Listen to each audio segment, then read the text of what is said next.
Ya, terima kasih Bu Elia. Ya, mari kita bersatu dalam doa. Terima kasih Bapak buat pada pagi hari ini Tuhan. Pada saat ini kami masih bisa mengikuti Zoom, Engkau masih berikan kami kesehatan napas kehidupan pagi hari ini Tuhan. Sebentar kami Tuhan akan mendengarkan firman-Mu Tuhan, biarlah firman-Mu Tuhan menjadi rema dalam kehidupan kami Tuhan. Berkati kami Bapa, berkati yang membawakan firman Tuhan, Pastor Joseph Paul Jang ya Tuhan. Kiranya Tuhan yang memberkati setiap kehidupan hamba-Mu ya Tuhan Yesus. Terima kasih Tuhan Yesus untuk pada pagi hari ini Bapak. Berkati kami Bapak, urapi kami Bapak. Kami siap Tuhan untuk mendengarkan kebenaran firman-Mu Bapak. Dalam nama Yesus Kristus, haleluya. Amin. Terima kasih Bu Elia. Amin, terima kasih Bu Rumonda. Ya, dipersilakan Bu Ambar. Selanjutnya dilanjutkan oleh Pak Kasianus Dino. Terima kasih.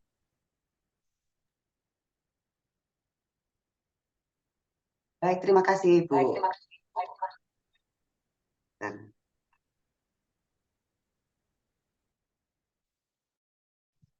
Mari kita membaca firman Tuhan di dalam 2 Samuel sampai yang terakhir. Absalom mengadakan persepakatan gelap. Sesudah itu, Absalom menyediakan baginya sebuah kereta serta kuda dan 50 orang yang berlari di depannya. Maka setiap pagi berdirilah Absalom di tepi jalan yang menuju pintu gerbang. Setiap orang yang mempunyai perkara dan yang mau masuk menghadap raja untuk diadili perkaranya, orang itu dipanggil Absalom dan ditanyai, "Dari kota manakah engkau?"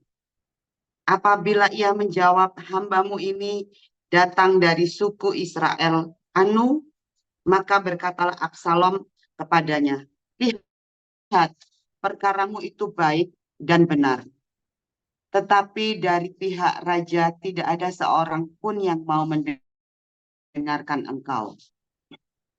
Lagi kata Absalom, "Sekiranya aku diangkat menjadi hakim di negeri ini, maka setiap orang yang mempunyai perkara atau pertikaian hukum boleh datang kepadaku, dan aku akan menyelesaikan perkaranya dengan adil. Apabila seseorang datang mendekat untuk sujud menyembah kepadanya, maka diulurkannyalah tangannya, dipegangnya orang itu dan diciumnya. Cara yang demikianlah diperbuat Absalom kepada semua orang Israel yang mau masuk menghadap untuk diadili perkaranya oleh raja. Dan demikianlah Absalom mencuri hati orang-orang Israel. Sesudah lewat 4 tahun bertanyalah Absalom kepada raja, "Izinkanlah aku pergi, supaya di Hebron aku bayar nasyarku yang telah kuikrarkan kepada Tuhan.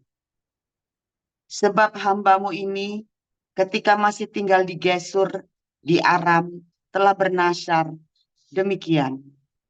Jika Tuhan sungguh-sungguh memulangkan aku ke Yerusalem, maka aku akan beribadah kepada Tuhan." Lalu berkatalah raja kepadanya, "Pergilah dengan selamat." Maka berkemaslah Absalom dan pergi ke Hebron.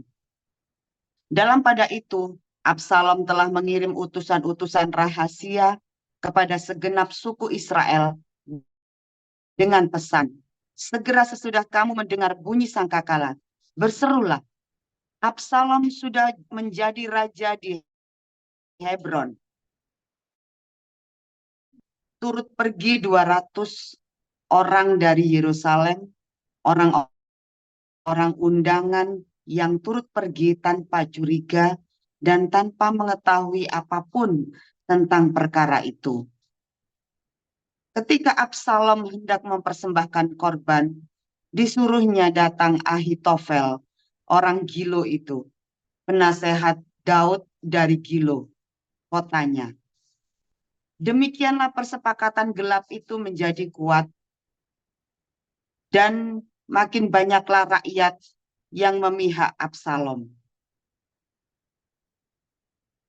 Daud melarikan diri dari Yerusalem. Lalu datanglah seseorang mengabarkan kepada Daud, katanya, hati orang Israel telah condong kepada Absalom. Kemudian berbicaralah Daud kepada semua pegawainya yang ada bersama-sama dengan dia di Yerusalem. Bersiaplah, marilah kita melarikan diri, sebab jangan-jangan kita tidak akan luput daripada Absalom. Pergilah dengan segera, supaya ia jangan dapat lekas menyusul kita dan mendatangkan celaka atas kita dan memukul kota ini dengan mata pedang. Para pegawai raja berkata kepada raja, terserah kepada tuanku raja, hamba-hambamu ini siap. Lalu keluarlah raja dan seisi rumahnya mengiringi dia. 10 orang gundik ditinggalkan raja untuk menunggui istana. Maka keluarlah raja dan seluruh orang-orangnya mengiringi dia dekat rumah yang terakhir. Mereka berhenti sedang semua pegawainya berjalan melewatinya. Juga semua orang Kreti dan semua orang Peleti. Juga semua orang Gad, 600 orang banyaknya, yang mengiringi dia sejak dari Gad, berjalan melewati raja. Lalu bertanyalah raja kepada Itai, orang beserta kami, pulanglah dan tinggallah bersama-sama raja, sebab engkau orang asing. Lagi pula, engkau orang buangan dari tempat asalmu. Baru kemarin engkau datang. Masakan pada hari ini, aku akan membawa engkau mengembara bersama-sama kami. Padahal aku harus pergi entah kemana. Pulanglah dan bawalah juga saudara-saudaramu pulang.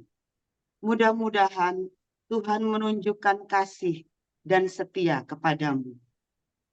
Tetapi Itai menjawab raja, demi Tuhan yang hidup dan demi tuanku raja, di mana tuanku raja ada, baik hidup atau mati, di situ hambamu juga ada.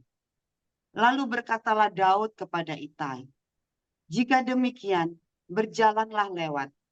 Kemudian lewatlah Itai orang Gad itu bersama-sama dengan semua orangnya dan semua anak yang menyertai dia. Seluruh negeri menangis dengan suara keras ketika seluruh rakyat berjalan lewat. Raja menyeberangi sungai Kidron dan seluruh rakyat berjalan ke arah padang gurun.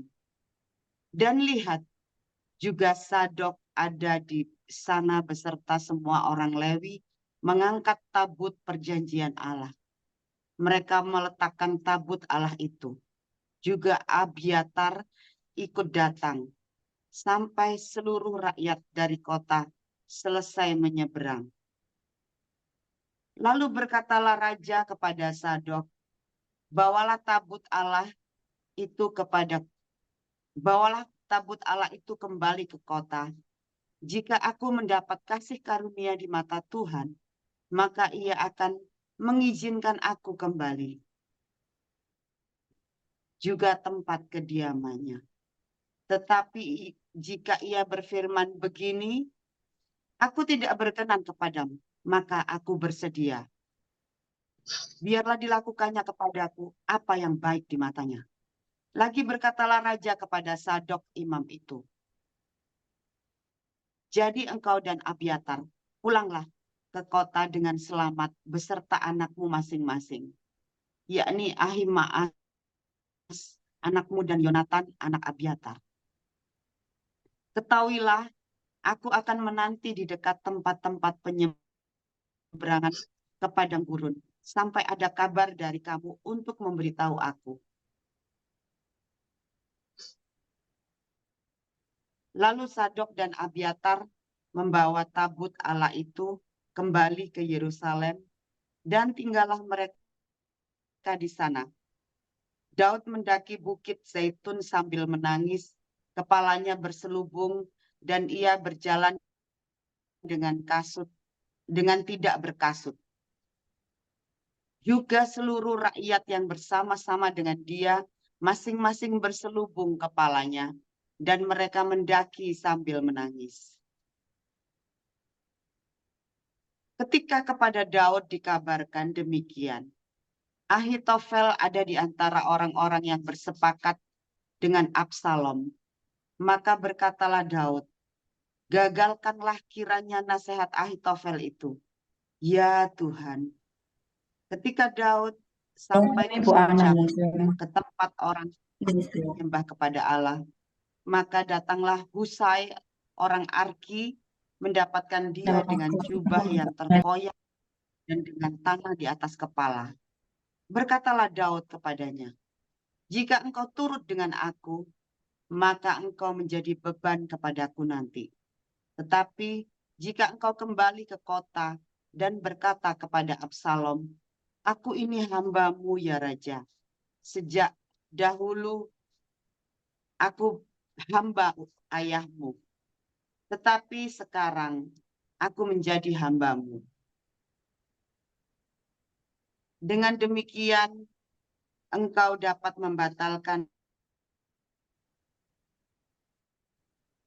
Bukankah Sadok dan Abiatar imam-imam itu ada bersama-sama dengan engkau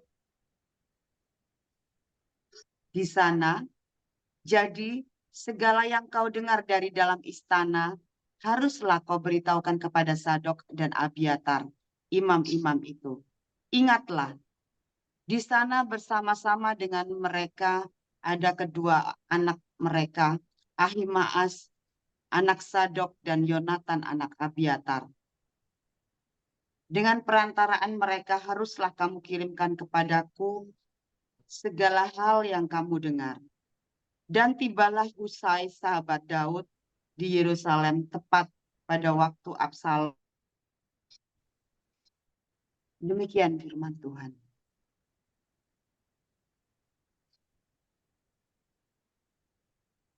Dua Samuel pasal 1. Salam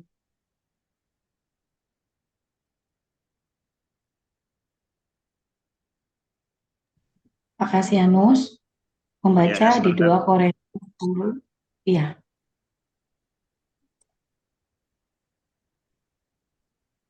Dua Korintus 10 ayat 1 sampai 18. 2 Iya. Korintus pasal 10. Aku Paulus seorang yang tidak berani bila berhadapan muka dengan kamu, Korintus tetapi 10 berani terhadap kamu. Dan juga saudara-saudara pula. Mudah-mudahan Silakan Pak Kasianus dilanjut. Tetapi berani terhadap kamu bila berjauhan. Aku memperingatkan kamu demi Kristus yang lemah lembut dan ramah. Aku meminta kepada kamu, jangan kamu memaksa aku untuk menunjukkan keberanianku dari dekat. Sebagaimana aku berniat bertindak keras terhadap orang-orang tertentu yang menyangka bahwa kami hidup secara duniawi. Memang kami masih hidup di dunia, tetapi kami tidak berjuang secara duniawi. Karena senjata kami dalam perjuangan bukanlah senjata duniawi, melainkan senjata yang diperlengkapi dengan kuasa Allah yang sanggup untuk meruntuhkan benteng-benteng. Kami mematahkan setiap siasat orang yang merubuhkan setiap kubu yang dibangun oleh keangkuhan manusia untuk menentang pengenalan akan Allah. Kami menawan segala pikiran dan menaklukkannya kepada Kristus. Dan kami siap sedia juga untuk menghukum setiap kedurhakaan bila ketaatan kamu telah menjadi sempurna. Tengoklah yang nyata di depan mata kamu. Kalau ada seorang benar-benar yakin bahwa ia adalah milik Kristus, hendaklah ia berpikir di dalam hatinya bahwa kami juga adalah milik Kristus, sama seperti Dia. Bahkan jikalau aku agak berlebih-lebihan, bermegah atas kuasa yang dikaruniakan Tuhan kepada kami untuk membangun dan bukan untuk meruntuhkan kamu, maka dalam hal itu aku tidak akan mendapat malu. Tetapi aku tidak mau kelihatan seolah-olah aku menakut-nakuti kamu dengan surat-suratku. Sebab kata orang, surat-suratnya memang tegas dan keras, tetapi bila berhadapan muka, sikapnya lemah dan perkataannya tidak berarti. Tetapi hendaklah orang-orang yang berkata demikian menginsafi bahwa tindakan kami bila berhadapan muka sama seperti perkataan kami dalam surat-surat kami bila tidak berhadapan muka.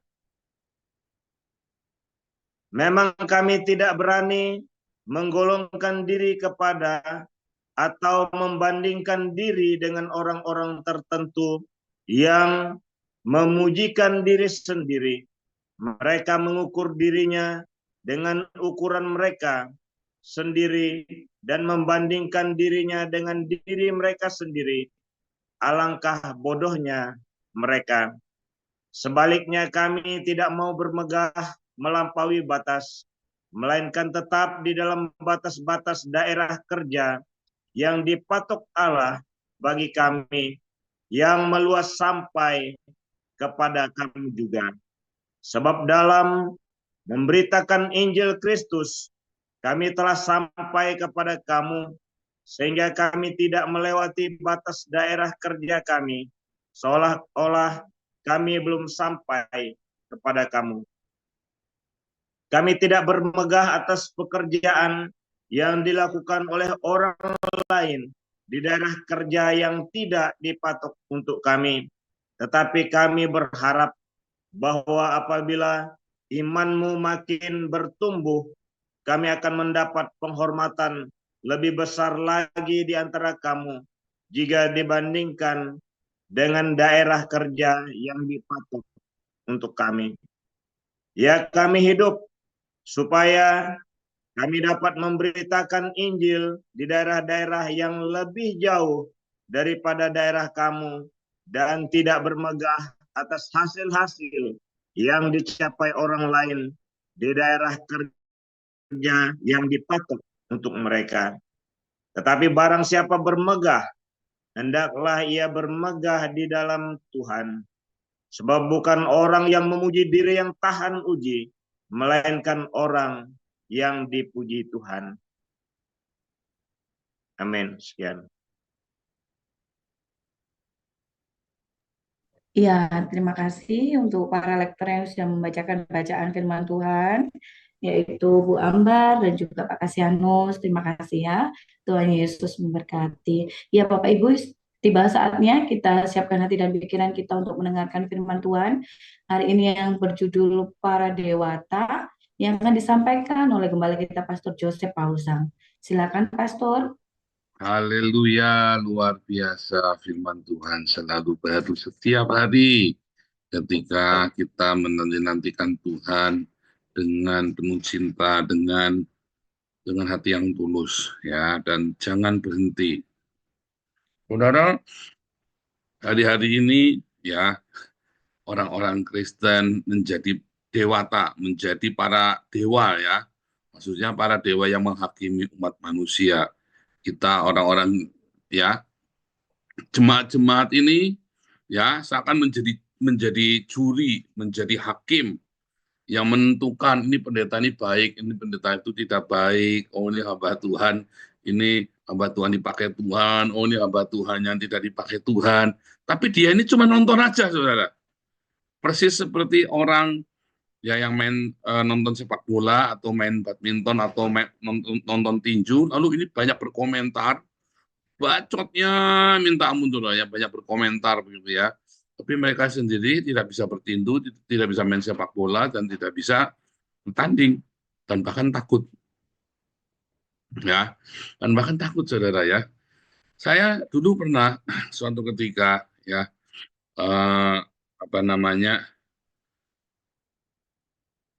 kita ada di sebuah ini ya, ada sebuah acara begitu ya. Karena acara ini tidak ada yang ngurusin, akhirnya loh kok nggak ada yang ngurusin acara ulang tahun begitu ya. Saya urusin semua ya, saya urusin ya, saya juga nggak ngerti, pokoknya saya urusin aja, orang gampang kok. Nah tiba-tiba ada teman saya yang lain menggerutu ya, ini cari muka sengaja diurusin banyak orang. Loh, terus saya dan diem kan, begitu saya dengar sekilas begitu kan, loh kamu nggak apa-apa, urusin aja. Saya bilang nggak apa-apa. Kalau kamu ini tadi karena saya datang kosong, nggak ada orang. Ya, dan itu sering kali terjadi, saudara ya. Saya masuk sebuah organisasi, sebuah gereja, apalagi kalau di Tegal ya, wah itu kan banyak yang nggak keurus, saudara ya. Karena kan orang namanya kampung ya, zaman itu kan. Ya, maka tak urus langsung ya. Kamu jadi WL ya. Nanti saya main musik. Nanti yang khotbah nanti saya. Nanti orang berutuk lagi, datang ngatur-ngatur. Loh, kamu mau khotbah enggak apa-apa. Kalau datang nggak ada yang ngatur, daripada kita nggak mulai-mulai, tak atur sekarang. Nah, itu sering kali terjadi begitu, saudara ya. Saudara juga banyak ya, ketika kita bikin komunitas ini, kita mulai ya, langsung oke, kita bikin ini, kita bikin itu. Ya kan? Lalu ada Pak Charles, mulai diakonia, saudara ya. Terus bilang, oke Pak Charles, kita bikin ini. Lalu ada Amin Wijaya, ya. Terus tiba-tiba entah Amin Wijaya gegeran sama Alengso, dia keluar mutung 3 kali mutung, saya sudah tahan, lain kali saya nggak tahan lagi. Dan tiba-tiba Amin Wijaya mutung ngoceh, katanya kita ini mencuri diakonianya Amin Wijaya. Terus saya bilang, loh kalau kamu bisa jalanin sendiri aja, kenapa kamu nggak jalanin? Nyatanya dia sekarang nggak ngapa-ngapain, kita yang masih jalan, saudara. Saudara ngerti nggak maksudnya? Banyak sekali kita ini menggerutu, kita tidak melakukan, tapi kita menggerutu melihat orang lain melakukan. Saudara. Kita kumpulkan donasi, dan donasi itu tidak ada 1 rupiah pun masuk ke rekening saya. Lalu orang-orang ini menggerutu, katanya si Paul ngumpulin donasi, keenakan si Paul, makan ini, makan itu. Dan, waduh, saya dengarnya itu sampai ini orang pikirannya jahat sekali ya. Wah, ini Paul ini dapat nih 1.000 rupiah per kilo. Ini orang otaknya nggak waras ya, saudara ya. Wah, dan segala macam tuduhan-tuduhan ya yang seakan-akan keenakan kowe loh. Enakan kowe. Emang saya enak apanya? Saya bilang ya, wah ada lagi ya pengurus. Tadinya pengurus ya senang ya. Ini banyak pengurus baru. Ya, Anda tahu nggak duitnya kita banyak, saudara? Pertamanya Anda senang ya, ketika kita ngelihat gini, wah Tuhan Yesus memberkati kita lah, inilah. Begitu Anda tahu masuk ke dalam, Anda lihat uangnya banyak, hatimu berubah, saudara. Banyak orang hatinya berubah di dalam, karena melihat uang yang banyak. Ya, saudara ya. Banyak orang yang berubah di dalam yayasan, karena melihat uang yang banyak. Dan kita, ya saudara ya, kita bikin proyek ini, bikin proyek itu. Mungkin dia berpikir ya, dan itu sudah pasti. Ya sampai saya sering ngomong kan, kamu tuh kalau mau Natalan, kita kemarin mau Natalan, ya kita cuma teriak saja dari YouTube ya saudara ya, dari Zoom. Kumpul kita uang buat kasih anak-anak kita semua, kita kasih sepatu, tas, Audi. Anda kalau mau Natalan di gerejanya Bu Elia kalau mau Natalan di gerejanya jualan lemper dulu saudara. Nah itu Bu Ambar itu kalau mau Natalan di gerejanya, ya jualan itu dulu, jualan apa? kupat gelabet, jualan empek-empek dulu, apalagi Pak Monang itu bagus dari jual apa saya sampai bilang ya bagus ini Pak Monang tidak disuruh jualan kutang. Ya kan saudara, kalau jualan kutang dulu ditulisin nama gerejanya di kutangnya, saudara, biar kelingan Pak, biar jangan selingkuh langsung kelingan Pak, ngeliat buka kutang mau selingkuh, wah lihat namanya gerejanya Pak, aduh, nah, kan misalnya saudara ya. Saudara bersyukur ya, Anda pelayanan di sini Anda nggak disuruh jualan lemper dulu, saudara ya, suruh jualan resoles dulu. Ya, bahkan di Belanda pun mau bikin acara jualan dulu, saudara, orang yang kerja-kerja di Belanda. Kalau kita enggak ya, syukur sama Tuhan, kita ada banyak sekali sponsor donatur yang baik hati, tanpa kita harus sampai apa dulu ya. Dan itu saya selalu bilang bolak-balik, tapi banyak orang dursila, itulah orang dursila, saudara.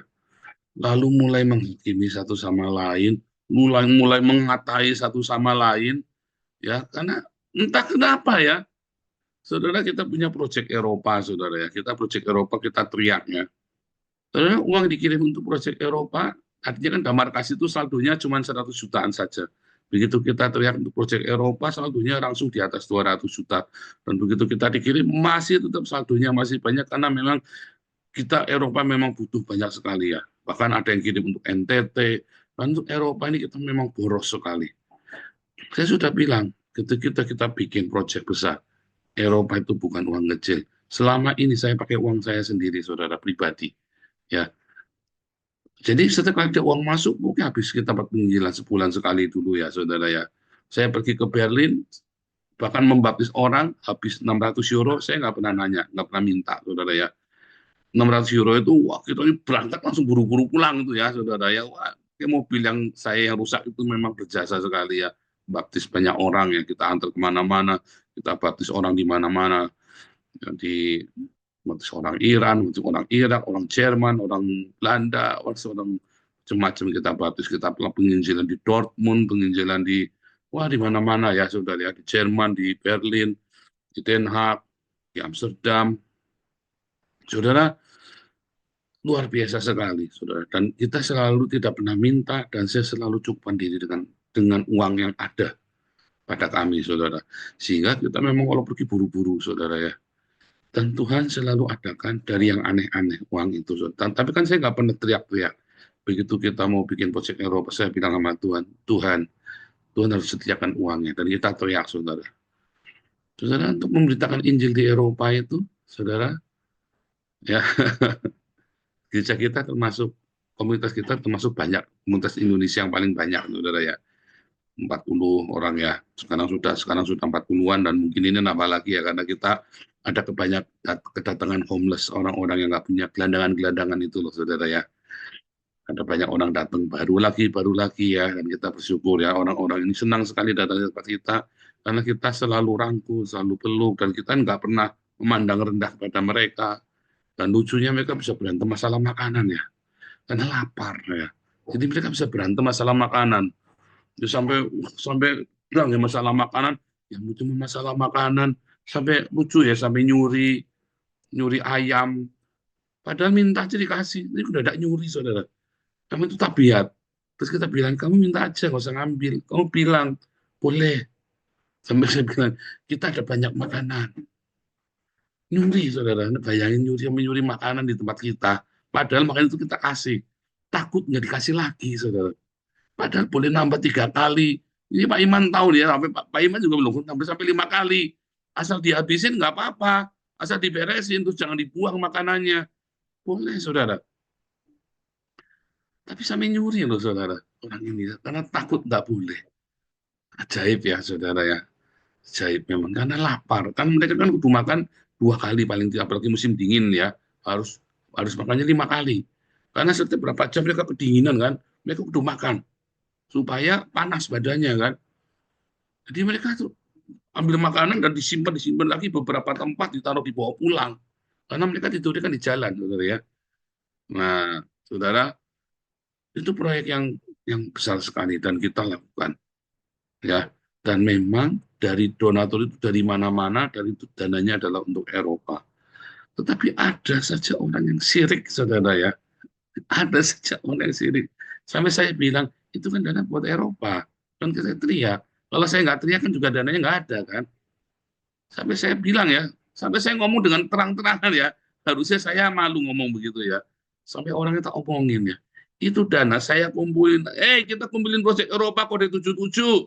Uang itulah masuklah ke kas. Dari uang kas itu dikeluarkan untuk proyek Eropa, saudara. Ya bisa sirik ya, saudara ya. Dasar orang pikirannya jahat, saudara ya. Otaknya jahat. Uang dari Indonesia kok dikirim ke Eropa? Lah emang kita kan pelayanan internasional. Kenapa kamu mesti komplain? Bukankah kamu harusnya bangga bisa memberkati Eropa, kamu orang Indonesia? Tetapi orang dasar otaknya jahat, saudara ya. Nah itulah para dewata. Kamu pikir kamu dewa yang menghakimi, saudara ya. Wah, kita harus makanya saya bilang, kamu ya, semua pengurus baru, itu masuk, kamu senang, saudara. Sudah banyak, tidak cuma orang ini saja. Sudah banyak, begitu masuk duitnya banyak, Anda, wah, hijau matamu, saudara. Keder, saudara. Duit segitu banyak, hampir 1 miliar ya, saudara ya. Keder, saudara. Kan sudah saya, kenapa saya bilang hampir 1 miliar? Supaya Anda tahu, ya, proyek kita juga besar, pengeluaran kita juga besar, saudara. Tiap bulan kita masuk di hampir 500 juta itu kita habiskan semuanya.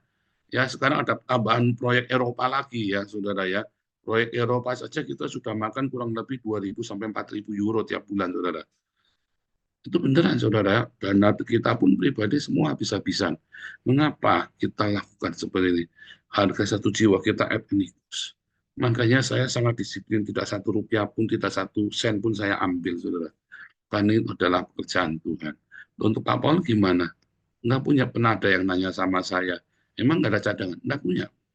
Pernah tak buka ya, waktu di kelas saya buka ya, nih rekening saya. Itu beneran, saudara ya. Kenapa begitu?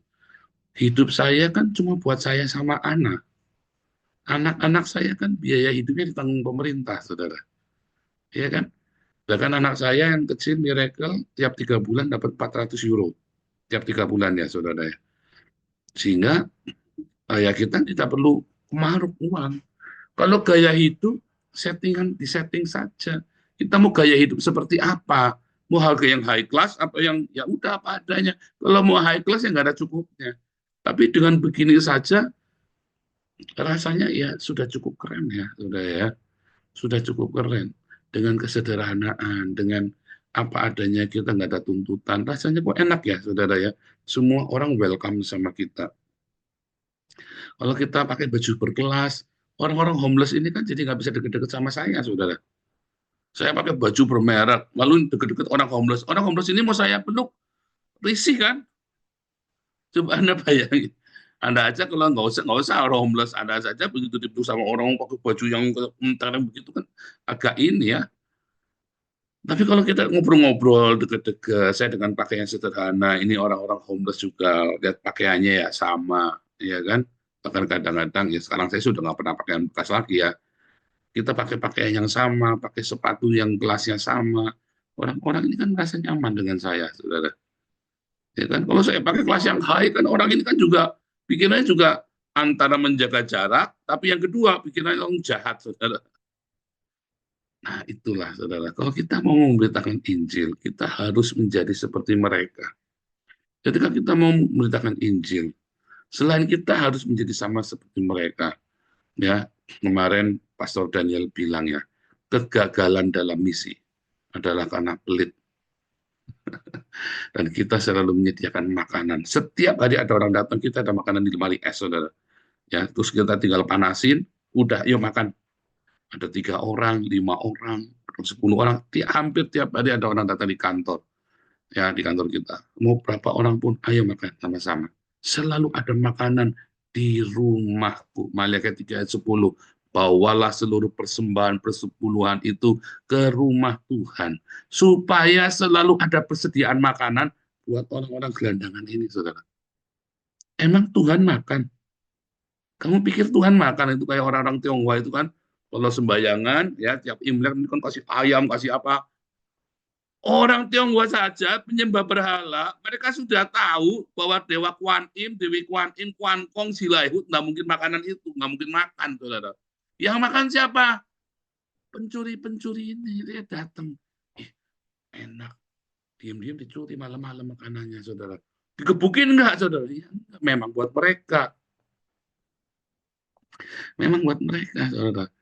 Ada makanan ditaruh nih. Kalau Anda di Hong Kong itu setiap ujung itu, setiap sudut itu selalu ada sajen, saudara. Di Hong Kong itu ya. Kalau di Bali kan selalu ada apa namanya? Saya lupa namanya ya. Apa namanya kalau di Bali itu Pak Edi? Canang. Nah, canang ya, selalu ada canang itu ya. Di setiap ruangan selalu ada canang digantung. Kalau di Hong Kong, setiap sudut jalan selalu ada ayam, saudara, di situ. Ya, selalu ada ayam atau babi, ya, babi panggang di situ. Nanti yang ngambil malamnya, saudara. Apa? Yang maling, yang suka makan, yang lapar-lapar itu gelandangan-gelandangan itu. Bahkan penyembah berhala tahu, saudara. Yang makan bukan jilaihut. Ya, yang makan siapa, saudara? Ya, pada gelandangan ini. Ya, canang ya, yang persembahan betul. Yang makan binatang-binatang. Kalau di Bali kasihnya canang, kembang, wangi-wangian, ya, kayu manis, dan daun apa namanya pandan, daun apa yang wangi itu ya, daun pandan diserut itu ya. Tapi kalau di Hong Kong itu makanan, benar-benar makanan, buat sasajen itu.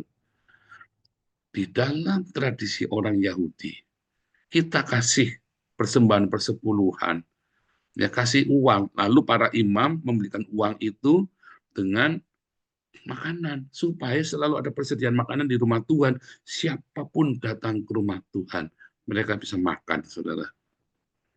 Sebenarnya itu yang dilakukan. Kalau Anda tahu kelenteng Tuban, ya di Tuban, kota Tuban itu di Pantura, Jawa Timur, ya itu ada kelenteng yang tiap hari kasih makan. Mau berapapun orang datang, antara jam 11 sampai jam 5 sore, saudara. Kamu lagi nggak punya uang, ya kamu naik motor ya, petualang atau kamu naik sepeda atau jalan, kamu mampir situ, pasti boleh makan, saudara. Penyembah berhala tahu, saudara, bahwa itu makanan bukan buat dewa, tapi buat para musafir, para gelandangan, orang asing, janda miskin, anak yatim. Tapi gereja sombong, saudara. Dia pikir itu buat Tuhan, uangnya. Tuhan mau makan duit, saudara. Goblok, saudara. Tuhan butuh uang, saudara. Bukan Tuhan butuh uang sama kita. Butuh makanan, harus kita kasih makan. Itulah yang harus dilakukan. Itulah yang dilakukan oleh Damaris. Damar kasih, embun pagi. Damar kasih kita berikan NTT ya. Saya sudah kirim beberapa kali ya donatur dari luar juga. Saya kirim ke yang buat NTT Hoba, saudara. Saya dapat uang saja tak kasihkan loh, saudara.